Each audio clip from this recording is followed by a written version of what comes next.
sacola de plástico talvez seja uma das maiores ironias da história. Na década de 50, as pessoas concluíram que se continuassem usando sacolas de papel para transportar suas compras, acabariam com o meio ambiente.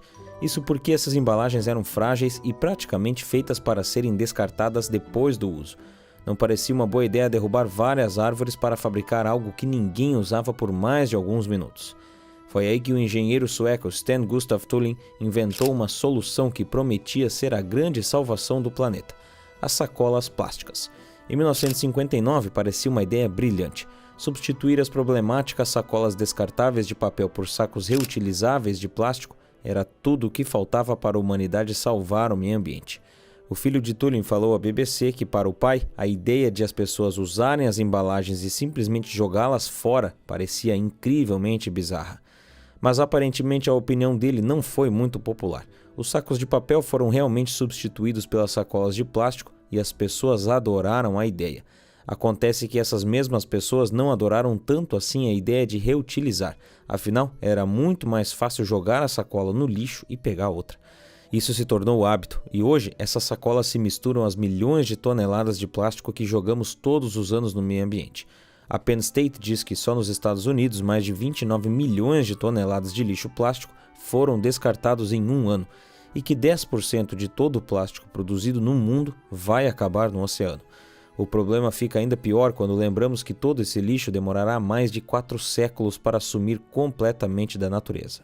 Não é à toa que os pesquisadores do mundo todo estão determinados a encontrar um substituto sustentável para o plástico.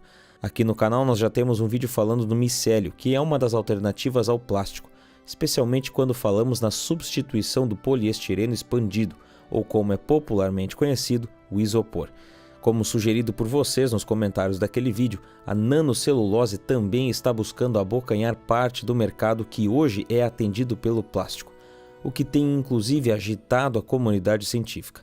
A celulose é uma das matérias-primas mais abundantes do planeta. Ela foi extraída pela primeira vez em 1838 por Anselme Payen e teve sua estrutura química estudada por Hermann Staudinger alguns anos depois. Já a nanocelulose passou a ser reconhecida como um material de destaque das 2 últimas décadas para cá.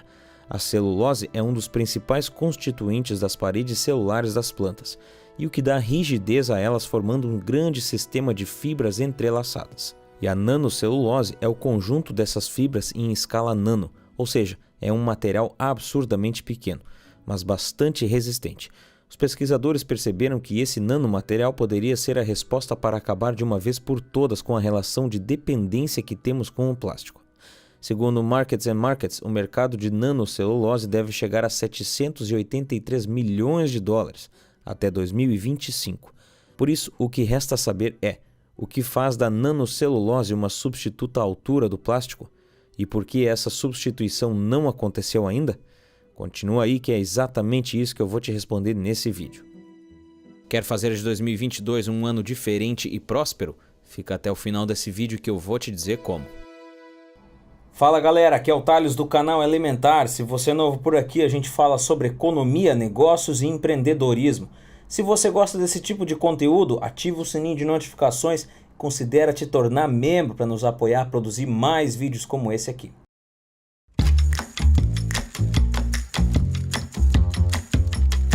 O plástico é barato, fácil de moldar, transparente, forte e já faz parte do dia a dia de toda a população terrestre.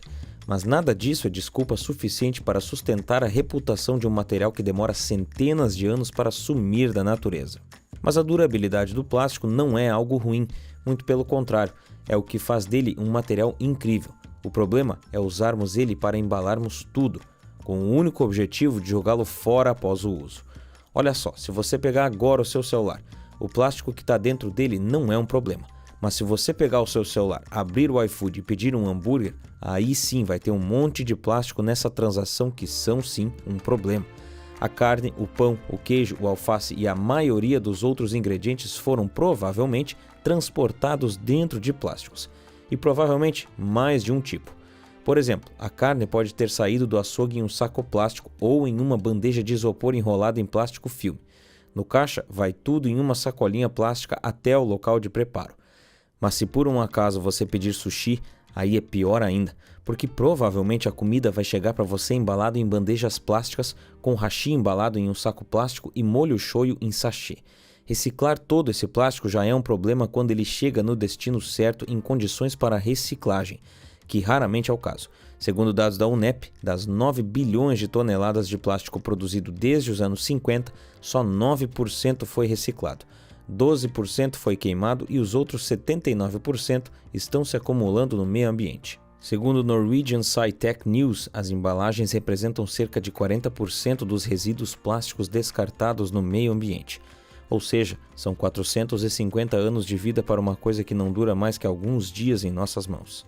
Isso quer dizer que o seu tataraneto vai morrer antes de ver a embalagem de açúcar que você jogou essa semana no lixo se decompor. E é aí que entra a nanotecnologia. A nanotecnologia é uma das maiores evoluções da indústria 4.0, se não a maior.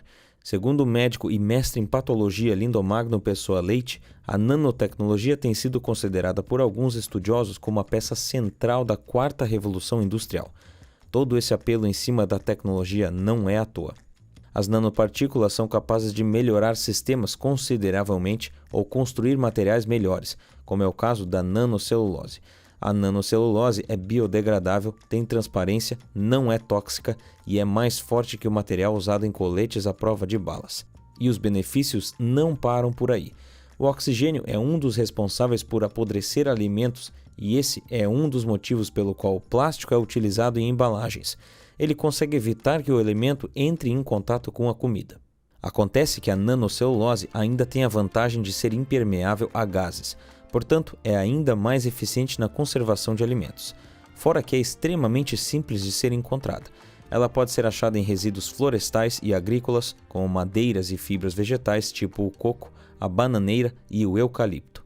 E o melhor é que nem é necessário derrubar uma árvore inteira para fazer nanocelulose. Ela chega a ter a espessura até 10.000 vezes menor que a de um fio de cabelo.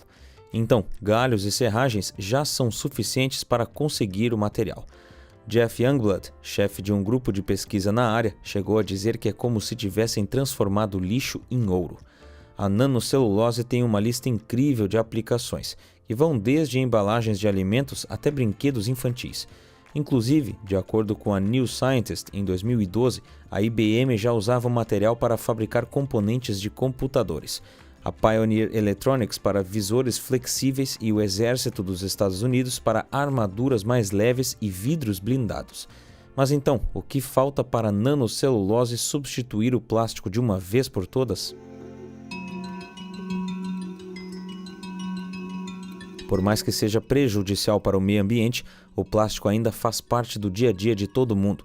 Por isso, substituir o material por qualquer outro que seja é uma tarefa que está longe de ser simples. Então, mesmo que a nanocelulose possua vários benefícios que superem o plástico, alguns desafios precisam ser contornados para que o material seja efetivo nessa substituição.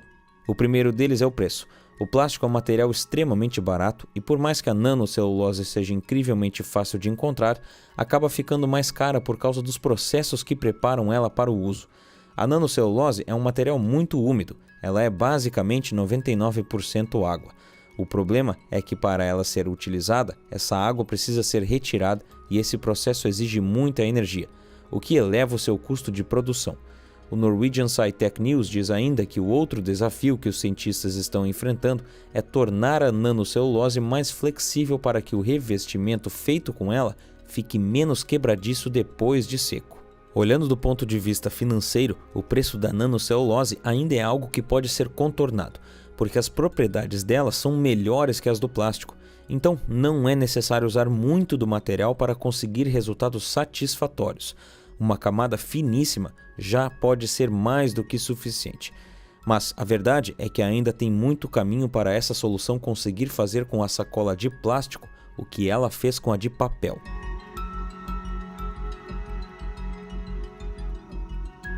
A nanocelulose já mostrou que tem potencial para substituir o plástico, principalmente na embalagem de alimentos, que é um dos descartes mais problemáticos.